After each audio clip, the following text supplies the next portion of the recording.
Hello વિદ્યાર્થી મિત્રો, તો કેમ છો? મજામાં? તો આજે આપણે ધોરણ 10 વિષય ગણિત ચેપ્ટર નંબર 7 યામ ભૂમિતિની વાત કરવાના છીએ, જેનો આજે લેક્ચર નંબર 7 છે. આ લેક્ચરમાં આપણે સ્વાધ્યાય 7.1ના પ્રશ્ન નંબર 7 અને પ્રશ્ન નંબર 8ને સોલ્વ કરીશું. તો તમે અંત સુધી જોડાયેલા રહો. સાવ સિમ્પલ દાખલા છે, બંને ઇઝી છે, જલ્દીથી પૂરા થઈ જશે અને તમને સંપૂર્ણ આવડી જશે.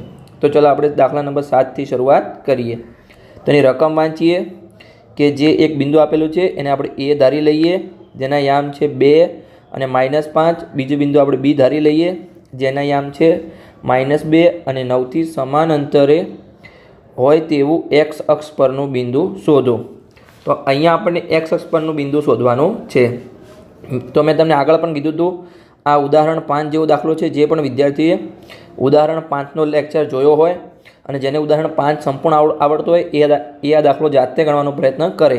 ખાલી પહેલાંમાં વાય અક્ષ પર હતું, આમાં એક્સ અક્ષ પર છે.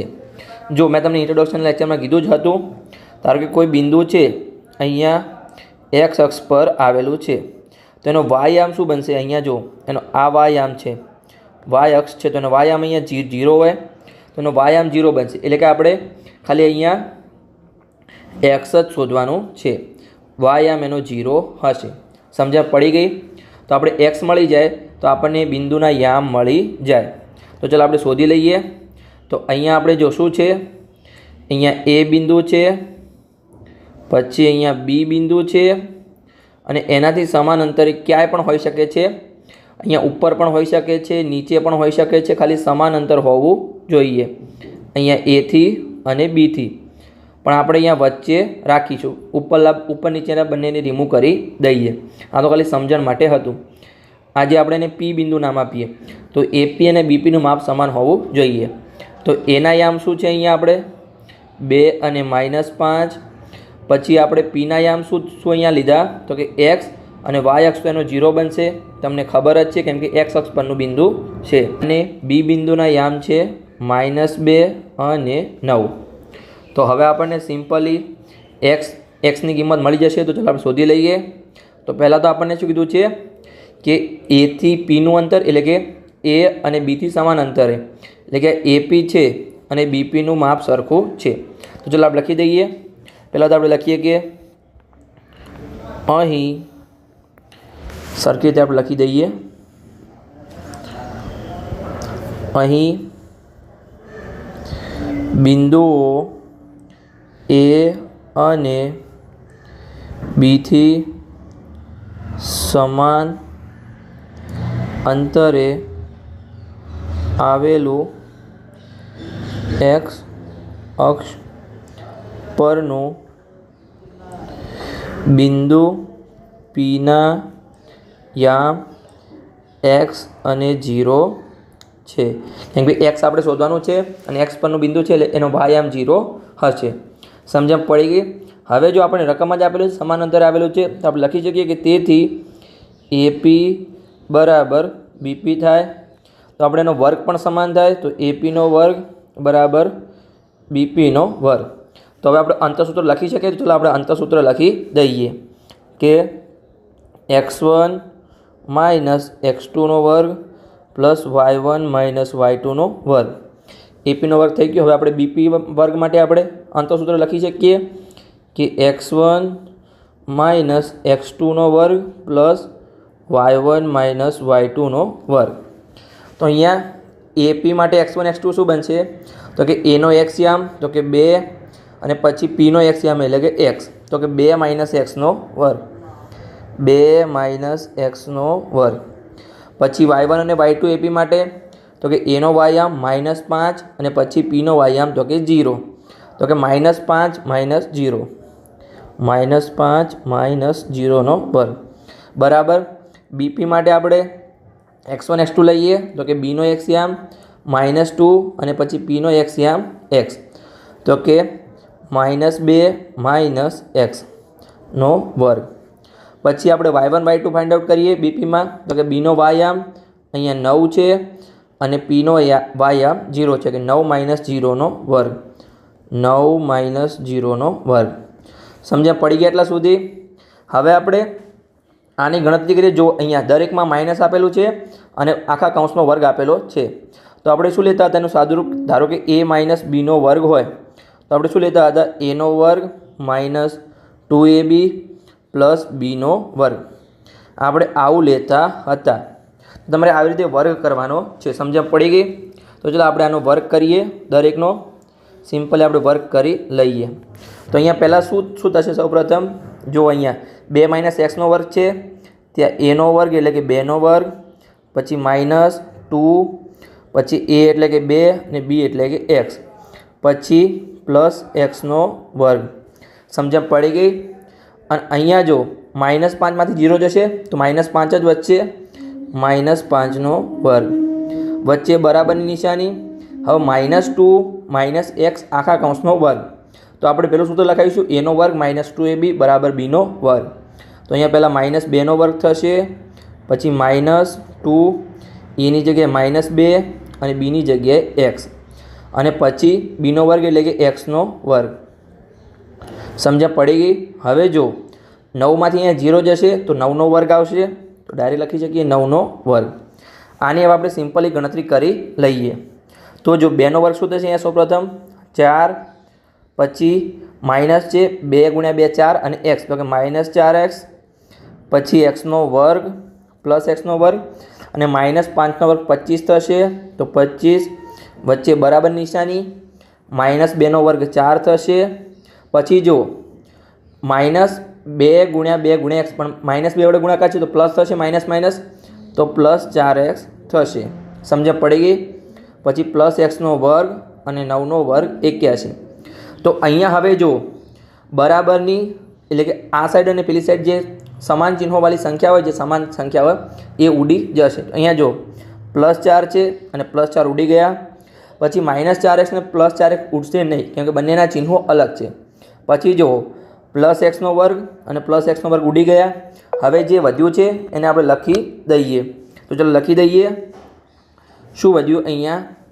તો કે -4x + 25 અને બરાબરની પેલી સાઈડ +4x + 81. સમજણ પડી ગઈ? હવે જો આ 4x ને આગળ લાવીએ અને 25ને બરાબરની પેલી સાઈડ લઈ જઈએ તો શું બનશે? અહીંયા -4x અને પેલા 4x આગળ આવશે તો એ પણ માઇનસ થઈ જશે, જેમ કે ચિહ્ન ચેન્જ થાય. પછી +81 અને 25 પેલી સાઈડ જશે તો માઇનસ થઈ જશે. તો -4x અને -4x તો એનો સરળ થશે, પણ નિશાની માઇનસની આવશે. તો -8x અને 81માંથી 25 જશે તો 56 આપણને મળશે અહીંયા. હવે આપણે એક્સને કરતા બનાવીએ તો -8 ગુણાકારમાં છે તો ભાગાકારમાં જશે, તો 56 ભાગ્યા -8. તો તમે 8નો ઘડિયો બોલો કે આ 56 ઉડે છે? તો કે હા, 8 × 56. તો અહીંયા ઉપર 7 આવ્યા અને માઇનસ છે એટલે કે -7 આવશે. તો આપણને એક્સની કિંમત શું મળી? અહીંયા x બરાબર -7 મળ્યા. પણ આપણને પૂછ્યું શું હતું? જો રકમમાં કે એક્સ અક્ષ પરનું બિંદુ શોધો. આપણે બિંદુના યામ લખવા પડે. તો આપણે ધાર્યું જ હતું કે એનો એક્સ યામ તો એક્સ જ બનશે, એટલે કે આપણે જે કિંમત મળી -7 અને વાય યામ 0 છે. તો બિંદુના યામ શું મળશે? અહીંયા -7 અને 0. તો ચાલો લખી દઈએ કે અહીં માગેલ બિંદુના યામ. તો ચાલો આપણે સરખી રીતે લખી દઈએ. અહીં માંગેલ બિંદુ પીના યામ બરાબર -7 અને 0 છે. સમજણ પડી ગઈ? તમને આવી રીતે જો વાય અક્ષ પરનું બિંદુ કીધું હોય તો એનો એક્સ યામ 0 બનશે અને તમારે વાય શોધવાનું રહેશે. હવે આપણે દાખલા નંબર 8 સોલ્વ કરીએ, એની રકમ વાંચી લઈએ અને પછી આપણે સિમ્પલી ગણતરી કરી લઈએ કે પ્રશ્ન નંબર 8, બિંદુઓ આપણને પી છે, એના યામ આપેલા છે 2 અને -3, અને ક્યુ બિંદુ આપેલું છે જેના યામ છે 10 અને વાય. વચ્ચેનું અંતર 10 એકમ હોય તો વાયની કિંમત શોધો. તો પહેલાં આપણને શું આપતા હતા? બે બિંદુના યામ આપતા હતા અને આપણે અંતર શોધતા હતા. અહીંયા અંતર આપેલું છે અને એક આપણને વાય અહીંયા મિસિંગ આપેલો છે, તો આપણે વાય શોધવાનો છે. સમજણ પડી ગઈ? સિમ્પલી અંતર શોધવાનો ઉપયોગ કરવાનો છે. જેને પણ હિન્ટ મળી ગઈ હોય એ જાતે ગણતરી કરી શકે છે અને પછી મારા સાથે ચેક કરી શકે છે કે મારો દાખલો ખોટો પડ્યો, તમે ક્યાં અટકો છો, ક્યાં તમારી ભૂલ પડે છે. તો ચલો અહીંયા આપણે ઉપયોગ કરીએ. તો આપણા કયા બિંદુ છે? પી અને ક્યુ.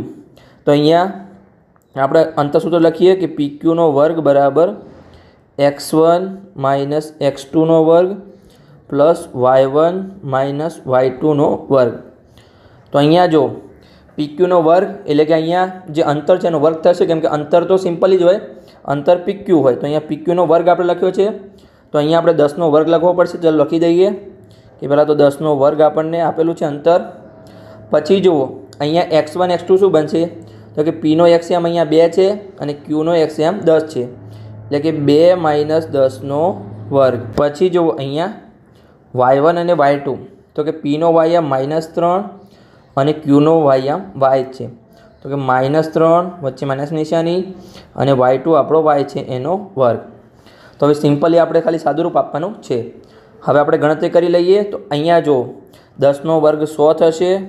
100 બરાબર અહીંયા જો 2 માઇનસ 10નો વર્ગ, એટલે કે 2માંથી 10 જશે તો -8 આવશે, -8નો વર્ગ. અને અહીંયા જો -3માંથી -y જશે નહીં, તો આપણે સાદુરૂપ આપવું પડશે. તો ચાલો સાદુરૂપ આપી દઈએ કે અહીંયા શું બનશે. આપણે પેલું કરતા હતા કે a માઇનસ બીનો વર્ગ હોય તો આપણે શું કરતા હતા, aનો વર્ગ માઇનસ 2ab પ્લસ બીનો વર્ગ. તો અહીંયા પણ આપણે કરી લઈએ. એનો વર્ગ એટલે કે -3નો વર્ગ, પછી -2ab અને પછી બીનો વર્ગ. સમજણ પડી ગઈ. આપણે રફ વર્ગને આપણે રિમૂવ કરી દઈએ. તો આનો આપણે સાદુરૂપ આપી દઈએ. તો અહીંયા જો 100 એમના એમ, પછી -8નો વર્ગ અહીંયા 64 થશે, -3નો વર્ગ 9 થશે. અહીંયા જો -2 ગુણ્યા -3 તો +6 થશે, +6y અને પછી yનો વર્ગ. સમજણ પડી ગયા એટલા સુધી.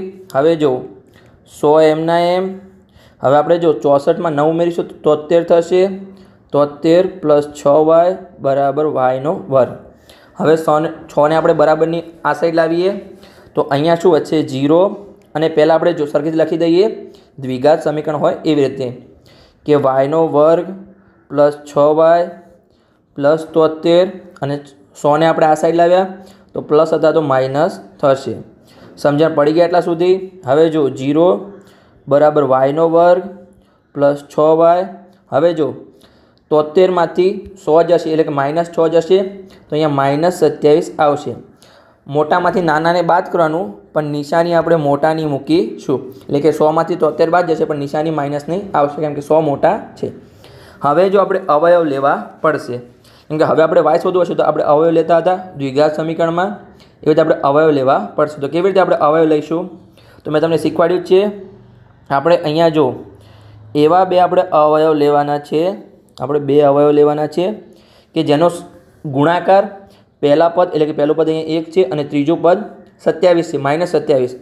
તો 1 ગુણ્યા -27 એટલે કે -27 જેટલો થવો જોઈએ એનો ગુણાકાર, બંને જે આપણે અવયવ લઈએ એનો ગુણાકાર -27 જેટલો થવો જોઈએ, અને એનો સરવાળો કેટલો થવો જોઈએ, વચ્ચેના પદ જેટલો, એટલે કે +6 થવો જોઈએ.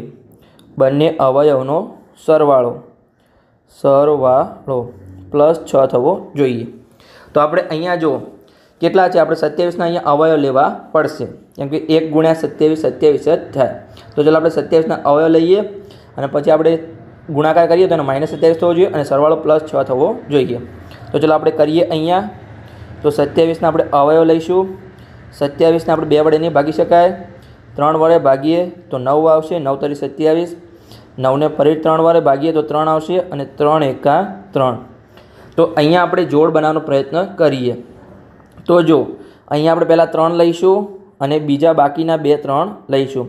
તો જો એનો આપણે ગુણાકાર કરીએ તો ગુણાકાર તો જુઓ અહીંયા સરવાળો પ્લસમાં છે, એટલે કે મોટો અવયવ પ્લસ હશે, અને ગુણાકાર ક્યારે માઇનસ હોય, જ્યારે એક અવયવ પ્લસ હોય અને એક માઇનસ હોય. હું તમને સમજાવું. જુઓ જ્યારે બંને પ્લસ હશે ત્યારે એનો ગુણાકાર પ્લસ થશે, બંને માઇનસ હશે ત્યારે પણ એનો ગુણાકાર પ્લસ થશે, પણ એક પ્લસ હશે એક માઇનસ હશે ત્યારે જ એનો ગુણાકાર માઇનસ થશે. એટલે કે આપણો એક અવયવ પ્લસ છે અને એક અવયવ માઇનસ છે, પણ અહીંયા જો એનો સરવાળો આપણને પ્લસ મળ્યો છે, એટલે કે મોટો અવયવ કયો હશે, જે પ્લસ હશે એ અવયવ આપણો મોટો અવયવ હશે. એટલે કે અહીંયા જો 3 અને 9, તો આપણે પહેલાં તો 9ને પ્લસ આપીએ અને 3ને માઇનસ આપીએ તો એનો ગુણાકાર કેટલો થાય, -27 થાય. તો કે થાય, અને એનો સરવાળો કરીએ તો 9માંથી 3 જશે તો +6 આવશે. તો આપણને અવયવ મળી ગયા +9 અને -3. તો ચલો અહીંયા આપણે અવયવને લખી દઈએ કે 0 બરાબર y² + 9y -3y -27. તમે કંઈ પણ લખી શકો છો આવી રીતે, કે પહેલાં -3y ને અને પાછળ 9y ને લખી શકો છો. તમારો જવાબ સરખો જ આવશે. તો અહીંયા 0. હવે જો અહીંયા આપણે આ બંને અને આ બંનેમાંથી આપણે કોમન નીકાળવાનું છે. તો ચલો આપણે કોમન નીકાળીએ. તો અહીંયા 0 બરાબર પહેલાંમાંથી શું કોમન નીકળશે? માત્ર y જ કોમન નીકળશે. તો કૌંસની અંદર શું વધશે? y + 9. કેમ કે y વર્ગમાંથી y નીકળી ગયા તો y વધ્યા, 9y માંથી y નીકળી ગયા તો 9 વધ્યા. હવે આપણે જો જે આ પદ છે એવું આપણે પાછળ લાવવાનું હોય છે. તો આપણે ડાયરેક્ટ લખી દઈએ પહેલાં y + 9. હવે આ બંનેમાંથી આપણે શું કોમન નીકળે? તો આ પદ મળે આપણને. તો જો -3 માંથી આપણે શું કોમન નીકળે? તો +y મળે. તો પહેલાં -3 નીકાળવો પડે. અને જો -27 માંથી -3 નીકળે ત્યારે જ +9 મળે. તો આપણે ડાયરેક્ટ આવી ગયા. સમજણ પડી ગઈ? તો આપણે બંને કૌંસને લખી દઈએ સરખી રીતે. તો 0 બરાબર y -3 અને y + 9. હવે આપણે બંનેને 0 આપી દઈએ. તો y -3 બરાબર 0 અને y +9 બરાબર 0. તો yની આપણને અહીંયા બે કિંમત મળી, y બરાબર +3 અને y બરાબર -9. કેમ કે બરાબરની પેલી સાઈડ જાય એટલે એના ચિહ્નો ચેન્જ થાય, એ તમારે ખાસ ધ્યાન રાખવાનું છે. એટલે કે y બરાબર 3 અને y બરાબર 9. જે આપણને yની કિંમત શોધવાની હતી એ yની કિંમત મળી ગઈ. અને આવી રીતે તમારે સાદું રૂપ આપવાનું છે સરખી રીતે, એના અવયવ પાડી અને તમારે એના ગણતરી કરવાની છે. તો અહીંયા આપણો આ લેક્ચર પૂર્ણ થાય છે, લેક્ચર નંબર 7. આ લેક્ચરમાં આપણે પ્રશ્ન નંબર 7 અને પ્રશ્ન નંબર 8 સોલ્વ કર્યા ડિટેલમાં. જો તમને સમજણ પડી સારી રીતે તો ચેનલને સબસ્ક્રાઈબ કરી શકો છો અને તમારા મિત્રો સાથે વિડીયોને શેર પણ કરી શકો છો. હવે લેક્ચર નંબર 8માં આપણે સ્વાધ્યાય 7.1ના છેલ્લા બે દાખલા એટલે કે દાખલા નંબર 9 અને દાખલા નંબર 10 સોલ્વ કરીશું.